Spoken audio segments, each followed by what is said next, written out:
அனைவருக்கும் இனிய பொங்கல் திருநாள் நல்வாழ்த்துக்கள். இனிய தமிழர் திருநாள் நல்வாழ்த்துக்கள்.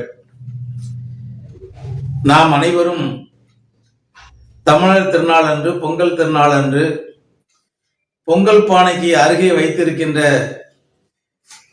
இந்த கரும்பை கண்டுபிடித்த பெருமைக்குரிய பெருமகனார் தென்காசி மாவட்டத்தைச் சேர்ந்த சாம்பவர் வடகரை ஊரை சேர்ந்த முத்துச்சாமி நாடார் அன்னம்மாள் அவர்களுக்கு மகனாக பிறந்த ஆபிரகாம் பண்டிதர் அவர்கள் கண்டுபிடித்ததுதான் இந்த ராஜா கரும்பு என்பது.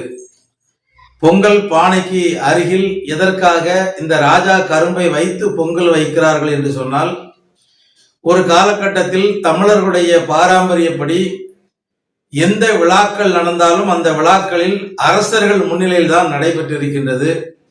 அதே போல அரசர்களுடைய காலத்திற்கு பிறகு எந்த விழாக்கள் நடந்தாலும் அந்த தலைவன் என்ற ஒருவரை நியமித்து அந்த தலைவர்களுக்கு கீழ்தான் இந்த விழாக்கள் எல்லாம் நடைபெற்று இருந்திருக்கிறது. அதே போலதான் இன்றைக்கு குடும்ப விழாவாக இருந்தாலும் சரி, எந்த விழாவாக இருந்தாலும் அந்த விழாவிற்கு தலைமை ஏற்பது என்பது ஒரு தலைவரோ அல்லது ஒரு உயர்ந்த மனிதரோ அவர்களுடைய முன்னிலையில் தான் விழாக்கள் நடைபெற்று வருகின்றது.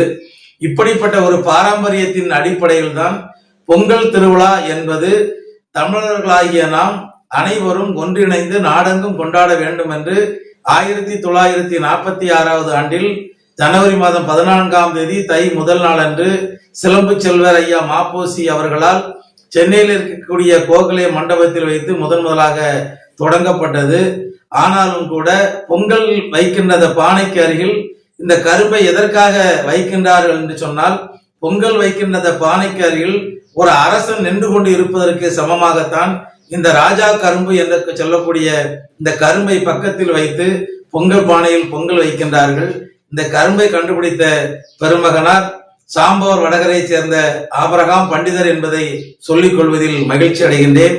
அனைவருக்கும் தமிழ்நாடு நாடார் உறவின் முறைகள் கூட்டமைப்பின் சார்பில் இனிய பொங்கல் நல்வாழ்த்துக்கள், தமிழர் திருநாள் நல்வாழ்த்துக்கள்.